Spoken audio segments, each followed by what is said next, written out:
আম্মা জান আয়েশা রাদিয়াল্লাহু তাআলা আনহা বলেন, কানা ইয়াকুমু মিনাল লাইলি হাত্তা তাতাফাত্তারা কদামা।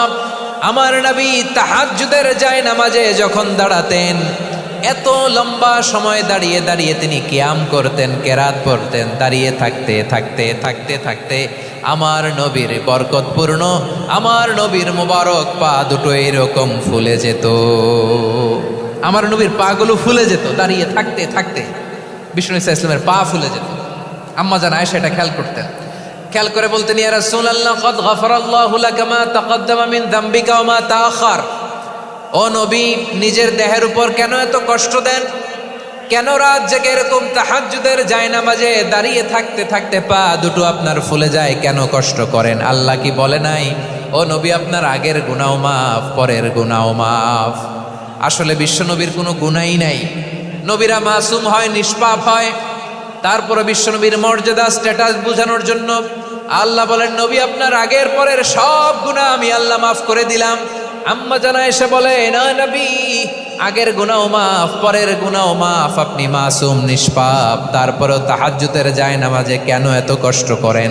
বিশ্বনবী জবাবে বলেন, আফালা উহিব্বু আন আকুনা আবেদান শাকুরা। ও আয়েশা, আমি কি শুকরগুজার বান্দা হব না?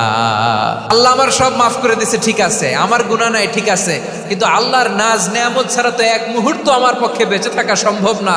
সে আল্লাহর নেয়ামতের শুকরিয়া হিসাবে আমার কি শুকরগুজার হওয়া উচিত না?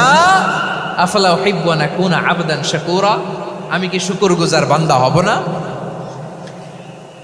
ও আমার ভাইয়েরা, বিশ্বনবী ঠিক এমন ভাবে আনুগত্যের নমুনা দেখাতেন। এখানেই শেষ নয়। আম্মা জান আয়েশা বলেন, তাহাজ্জুদের জায়নামাজে দাঁড়িয়ে থাকতে থাকতে ফালাম ইয়াজাল ইয়াবকি হাত্তা বাল্লা লিহিয়াতাহু। আমার নবী কেরাত পড়তে পড়তে কাঁদতে কাঁদতে দাড়ি বেয়ে বেয়ে ওনার পানি ঝরতো। আর এক জায়গায় এসেছে হাত্তা বাল্লা হাজারাহু, নবীর জামা ভিজে যেত চোখের পানিতে। অন্য বর্ণনায় এসেছে হাত্তা বাল্লাল আরদা, সিজদায় লুটিয়ে পড়ে যখন বিশ্বনবী কান্না করতেন, বিশ্বনবীর চোখের পানি দিয়ে জমিন ভিজিয়ে যেত, জমিন ভিজিয়ে দিতেন। কি আনুগত্য, কি আনুগত্য! এরপরে নামাজ শেষে দোয়ার মধ্যে বিশ্বনবী বলতেন, আল্লাহুম্মা ইন্নী আবদুক, ও আমার আল্লাহ, আমি আপনার দাস। ওয়াবনু আবদিক, দাসের ঘরের দাস। ওয়াবনু আমাতিক, দাসীর ঘরের দাস। সুবহানাল্লাহ, কি বিনয়! দোয়াতে বলতেন, আল্লাহ আমি আপনার দাস। দাসের ঘরের দাস মানে আমার বাবা আব্দুল্লাহ আপনার দাস। দাসীর ঘরের দাস মানে আমার মা আমিনা আপনার দাস। সুবহানাল্লাহ। নাসিয়াতি বিয়াদিক, আমার মাথার চুলের ঝুঁটি আপনার হাতের মুঠোয়।